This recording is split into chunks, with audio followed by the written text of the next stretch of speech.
會，歡迎嚟到三合會講黃賭毒嘅時間。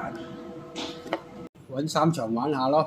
咁最主要原因咧，聽日咧就係第5場開始，就2號隻跨境寶馬做膽，就拖翻隻新馬隻正擊。咁呢隻係蕭伯君嘅，因為最主要原因咧，澳洲已經出咗咁多賽咧，呢個作戰經驗就好夠噶啦，所以腳咧就要拖翻1號隻正極，咁啊拖埋隻9號嘅激速贏咯。咁容天鵬嘅馬手上嘅有嘅馬，佢盡量會去用噶啦。所以膽咧就係2號做膽，拖翻1號同埋9號，咁啊去到第9場啦。咁第9場咧就係買翻由達榮嘅5號一定超做膽，就拖翻蔡若翰隻太太精神咯。咁同埋隻4號隻勁沙塵咯，因為你始終廖康永嘅馬。咁通常都會盡力一試㗎啦，呢個時候咁廖康永喺今季希望咧仲係爭取多嘅成績。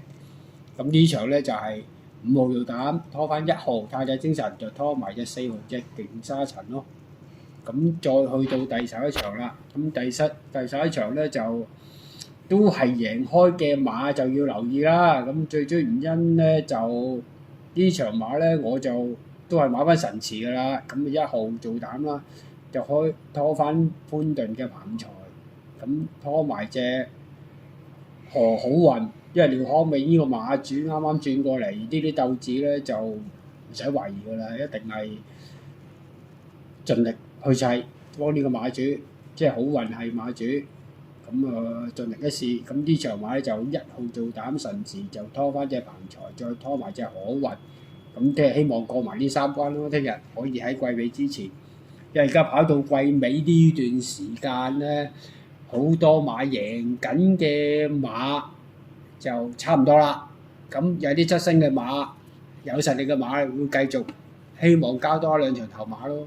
咁最主要做季尾嘅，留意下幾個包尾嘅馬房咧，盡力佢都會盡量去砌㗎啦，因為你要攞成績，你先可以繼續你嘅賽馬嗰個生涯。就係咁啦，係咁多。好，咁就希望聽日大家贏多啲啦。好，多謝晒。